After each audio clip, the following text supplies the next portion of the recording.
Xin nó cũng tôi chọn tại hủy long thắt tế khăn nó lại có những tu liệt tu tế nó nhớ cho lúc xưa tại xin nó bên mua khó hay thì food safety nó nhớ cho tàu liệt tàu tế chỉ có tàu ba mua cả chi nhớ cho tàu liệt tàu tế xử lý nhớ cho food safety có tàu mua đến chỗ tế có tàu mua đến chỗ tế lúc thông nó như hay thì giờ đến chỗ tế sẽ là thì no drinking water nè okay no drinking thì hand wash only hay là đến chỗ tay ngon cầu xứ thì lúc thông này chủ mua đây tụ có hậu lử tay đu lại cái tàu nó làm chỗ tay không nó lúc thông là lúc nó mua chỗ đến chỗ con chỗ tay chỗ không nó nhớ chỗ để cái nó cá hồ hú nhớ chỗ cái ô tế food safety đó cái tàu mua chỗ sâm bù nó thế sâm bù nó cái tàu mua chỗ làm chỗ tay thế nào chỉ chỗ đây sao cái tàu mua cho sâm bù nó thôi không nó cái tàu mua chân tới cho là sao tay nó thế chân tới nó hay cho chuẩn chén hàng thôi con như nó chỗ tay ta thì cái tàu sao rồi đâu không tới đại sai nó là yếu tố kia đại sai chỗ tay nhá không là thế đại sai này khi mà mình uống lục mông có bé tàu như nó chỗ tay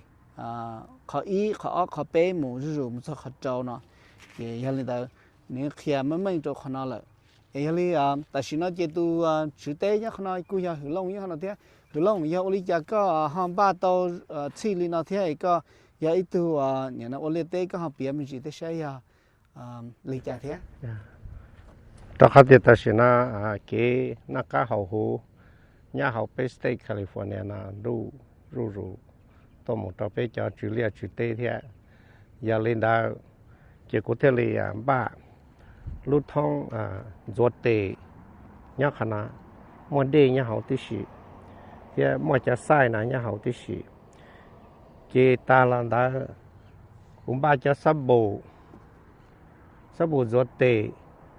thì cho phò sọ tê thì của họ làm một trói đại sai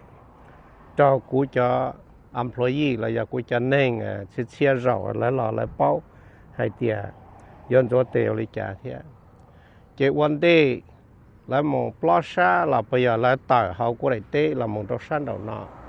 cái của tàu kia là hay tiệt, vấn đề bây giờ tất cả một họ lử, hay sao lượng phụ sẽ tiền để mà bé đi trả, cái của kia là hay tiệt, yết tàu là một cho sản phụ nọ, cho họ sai tế, cái mà lấy là một rồi cho đê nhá khả năng em muốn cho sắp bù làm một thua cũng sai tệ na thua cũng sai tệ na ta chỉ có mà cho làm gió cũng sai tệ na rong lên na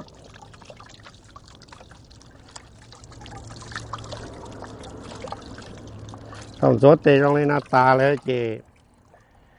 chỉ sát chỉ cũng sai tệ đun đun rong lên na vì đó tiệt cũng tôi mua cho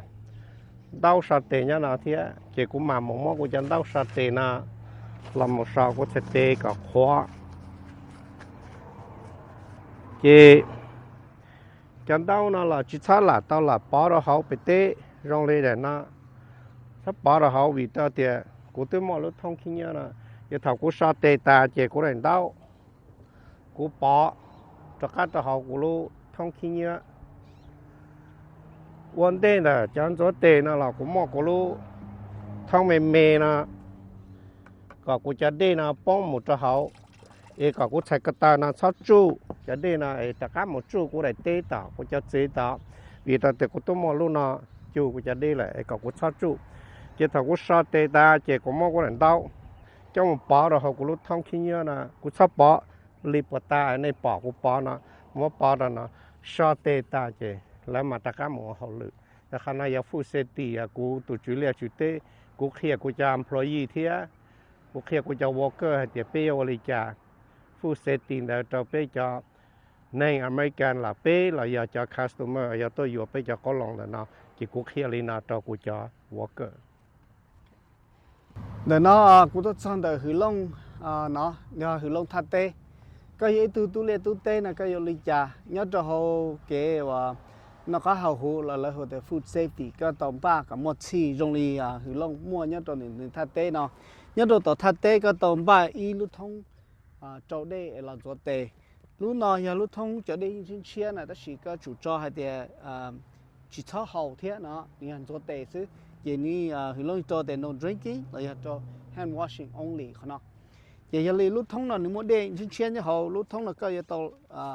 cho tệ thầu cái mua họ lựa tàu liệt tàu tệ liệt thầu cái một xí trả đề ta hay có giờ là một họ lựa họ liệt họ tệ này cái tàu là một cho tệ nữa ok chỉ có tàu cho tệ khả năng cho nên đến cho tệ nhớ trong tờ cái chỗ tệ khả năng nếu chuyện chỗ tệ nó xứ để xin nếu mua cho sủng bù khả năng nữa cái tao mua sủng bù khả năng sủng bù nó cho làm chỗ tệ thâu khả năng nếu mua chân tới cho là so tệ nữa chân tới nó chỉ có so cả có sự tệ trong trung tu nếu chỉ mua đèn tới tí kia để sign mua cho đua kia tí xí hay để coi tao chỗ tệ cho số lúc xí hở có một xí hôm nam là xí chả để ta rồi coi một vật liệu tệ cái tao chỗ tệ ổn tệ mà mua liệu tệ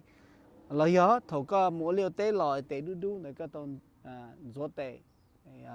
นี่ให้คอว่าย้อนจะเอาเกี่ยอุณหภูมิ food safety ได้เกี่ยเลยเนาะคือลงนี้ตัวจุดเล็กจุดเต้ย้อนตรงแต่เนาะเกี่ยนี่ป้อนตัวด่วนเนี่ยเราเคลียร์นี่ก็ป้อนไม่ป้อนชีจะเกี่ยติดไทยย้อนจะเอาเกี่ยอุลิโอเต้เกี่ยทับปูอยู่เนี่ยนะเป่าปูเป่านอนเต้แต่นะโอเคcô ấy tụi chú lia chú tê nhá để na hai trang đã cô tao làm một kia cô cho worker là cô cho employee hay tiền pay vào kiaแต่เขาไปย่าแคลิฟอร์เนียนะไปมอฟู้ดเซฟตี้เทียบไปมอจะน่ะจ่ายนานดาวอย่าเลยนะไม่ก่อตัวหายตาจะได้ละจะเชียตัวworker เราอย่ากูจะ employee เท่าอยู่แล้วมองปลอดชาเราไปอย่าแล้วมองจอจีเราไปอย่าแล้วแต่เราสั้นดาวแล้วกูเคลียร์แล้วให้เดี๋ยววันนี้เราจะได้ข้ามหมอเขาลืมได้แล้วบริจาคบริจาคเจ้าคณะใหญ่จะได้สวัสดีเจ้ากูเคลียร์กูตัววอลเกอร์เดี๋ยวเราจะทำจอซับบูคณะอยากซับบูจะใส่เนี่ยคณะเจ้านายอยากจะใส่เดี๋ยวย้อนสวัสดีบริจาคจะซับบูเนี่ยคณะอยากจะผัวเจ้ากูเคลียร์กูตัววอลเกอร์เดี๋ยวแล้วจอจะซับบูคณะเจ้าแล้วเรามองต่อจะได้แต่นาเจ้าแล้วเรามองชัวร์แล้วใส่เตะโรงเรียนกุศลในปอกคณะสคณะตาเจมาลามองจอจะได้นารถเตะ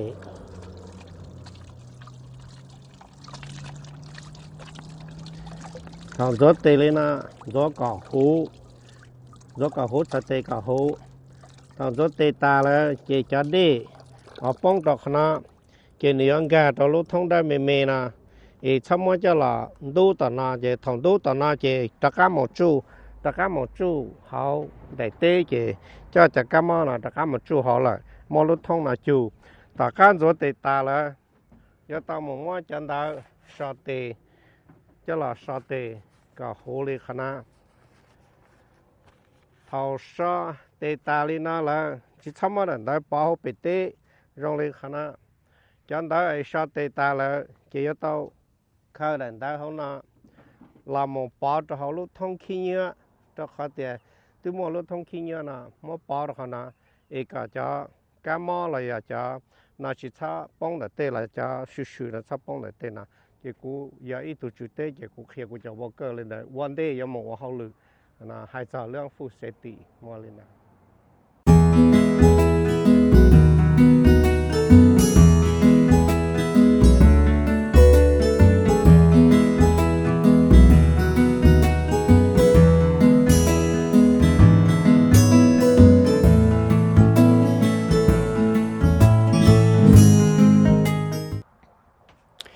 ให้จะมัวของยอดเราต่อเรียต่อเตะยาในมัวจะอยู่เพกเลยเนาะเจย้อนตรงไปถอดจะนั่งตัวอยู่ก็จะของแต่ย้อนตรงก็เลยสวนเตะเทียยอดเราเกวันนั้นว่าเราเกี่ยวเรียเตะแต่ฉันเราให้จะ good agricultural practice เยอะขอจังจังเราไปชนสตูจะนั่งชั้นเรารออยู่ของนอกของเราเยอะจีมาจินตรงถึงแต่เลยตอนสวนเตะที่ก็ตัวเคลียร์เลยก็เลยป้อจ่อไอ้เทียจ่อต่อchỉ bố một cái mong cái nhá chị trong được cái nào cái hòn đấy. Good morning. How are you? Yeah, very good. Thank you. So what do you have today? Oh, a lot of things. Show you, sir. I think I'd like to get these green onions. Okay. Thảo go to a customer. New York là cô cháu món đi. 那它都是当地那，古叫蒙地路那多呢。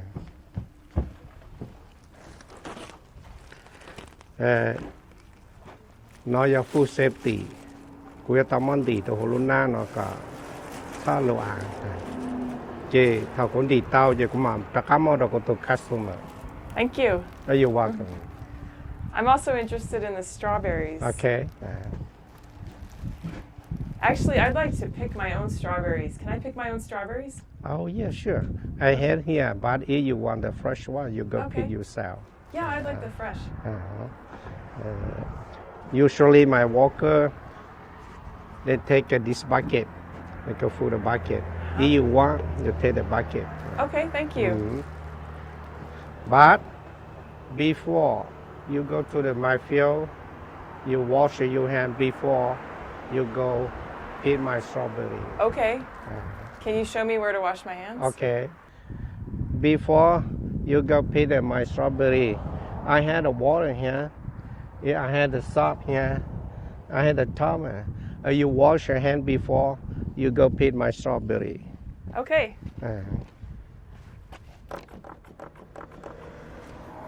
How long do I have to wash my hands for? Oh, you singing the happy birthday twice.